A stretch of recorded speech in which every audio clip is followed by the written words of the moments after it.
Our next caller is Danielle from Missouri. Hi, Danielle. Hi, Danielle. Hello. Hi. How can we help you?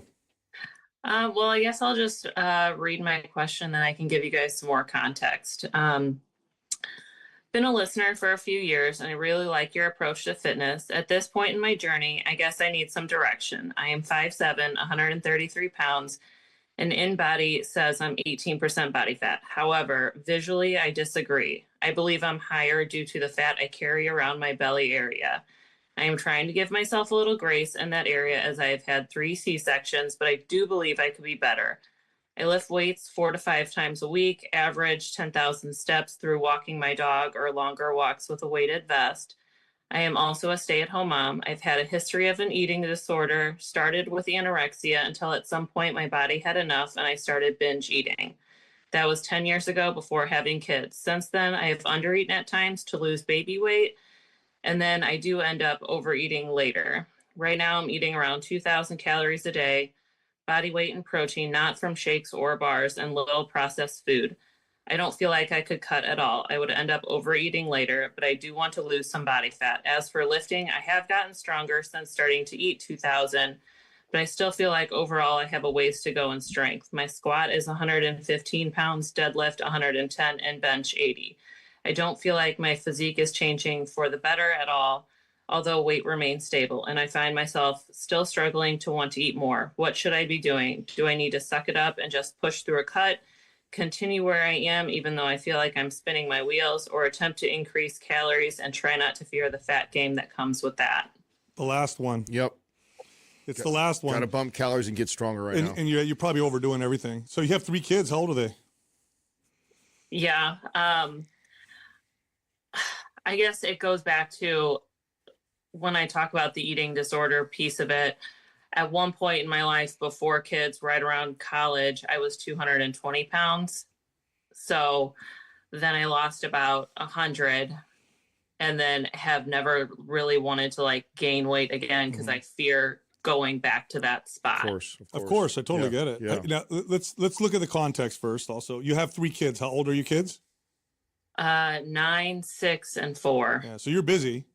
Yeah. Very busy. Okay. You have the history of kind of the challenging relationship with diet and exercise. You fear gaining weight. I totally get that. The scan says 18% body fat. You don't agree with that. You're trying to give yourself grace. I appreciate that. The right answer is going to be the hard answer, which is you need to slowly reverse diet and focus on getting stronger. It'll actually give you what you want. Okay. It'll give you what you're looking for. You're just going to have to kind of be patient. You're going to have to be patient and not be so and fight through the fear that you're going to gain all this weight. And now you can do it in a way that's controlled if that makes you feel better. So you feel like you have your hands around it. So if you're eating 2,000 calories a day, I would have you add 200 calories and you'd stay there for a little while, get yourself stronger, wait a little bit, maybe 2-3 weeks, then bump it up again. But you have a lot of room to go with your calories. And you know what'll probably happen with this, Danielle, is you'll probably get leaner simultaneously. About the only thing that I would probably get you to stop doing is weighing yourself, because as I reverse diet you, and I know that I'm only adding 200 calories every, say, few weeks or whatever, I know we're not going to put on a bunch of body fat, and I'm not concerned if the scale goes up 3 to 5 pounds here or there. And and that will normally mess with the client psychologically that's challenged with this. And so I would probably tell you, let's not weigh for a while. Let's just focus on getting strong, increase these calories, and be consistent. And then, we'll check back in a couple months. Yeah, to give you an example of what I'm talking about. Let's say you gained, let's say it was just crazy and you gained 10 pounds of muscle. But let's say you also simultaneously gained 3 pounds of body fat. So now your body weight is 146 pounds, but you're leaner. Would that mess with you? Would the scale saying 146 mess with your head a little bit? I don't think the scale would. It would be more like, how do my clothes fit? Okay. Well, if you build muscle, they're going to fit differently in different areas, especially around the butt area, the quads, and that kind of stuff. Yeah. But it's going to be a reverse diet and focus on strength. And I agree with Adam. I don't weigh yourself. And I also wouldn't study myself in the mirror. Your best metric is going to be the how strong you feel and energy. Those are the 2 things you should pay the most attention to, because you can really fool yourself by looking in the mirror as well. You could start to study yourself and, I don't like this area and this area, I don't know about this. And that can mess with you just as much as the scale can. Have you ever considered having a coach take you through this process?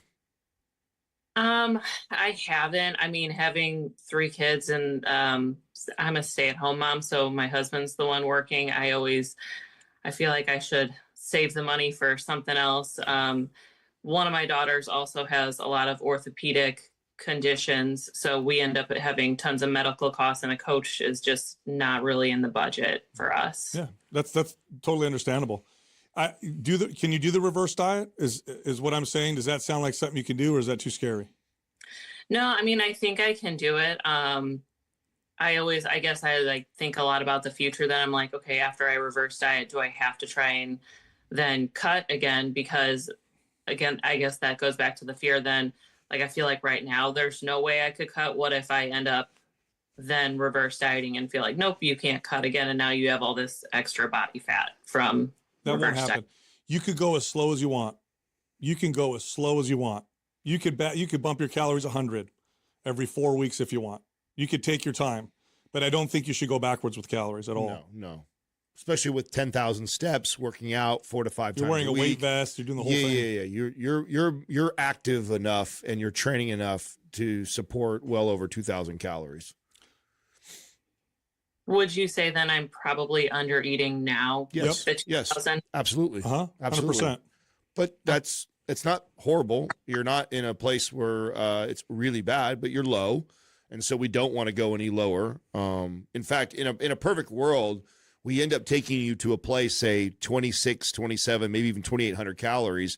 And then you end up landing at like 24 and leaner than you've ever been. That's where you want. So you're eating, you're satisfied. You're not eating crazy amount of calories, but you're eating good amount of calories, and you are the body fat percentage, the weight you want to be. But we got to get there by slowly reverse dieting you and getting stronger. And really take your time. If it's scary, just take your time and really pay attention to your strength. That's going to be your North Star with the whole thing. Do I feel stronger? Am I able to lift more? That's going to point you in the right direction. Way better than the mirror or the scale, for sure. And since the coach thing is probably not an option, let's get you in the private forum so we can at least go through this with you. So you can just check in with us as you go through this process. And you have a home gym, Danielle? Is that where you work out?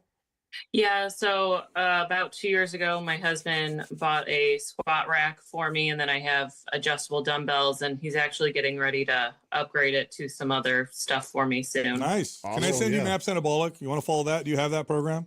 I don't. Oh yeah, that'll be way better than I think what you're doing a lot of strength training, which you don't need.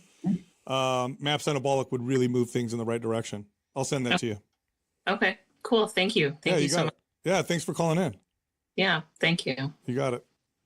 That's tough. That's a tough, scary thing for someone to move out of. Yeah. I would keep her away from the scale right now. For sure. Because as soon as she bumps her calories, reduces her training down to 3 days a week, she might see a little bit of a bump on the I had a client scale. once, she reminded me of a client I trained a long time ago where I had her stay off the scale and her body fat percentage was going down because we would test body fat and she was getting stronger. Yeah. She stepped on the scale, saw if the scale went up 8 pounds. She was so mad. And I said, but you're leaner, you're stronger, you feel better. Yeah. And you know what she said to me? I just don't want to weigh this much. Don't care. Yeah. I just don't want to weigh this much. It's very difficult. I know. It can be very It's difficult.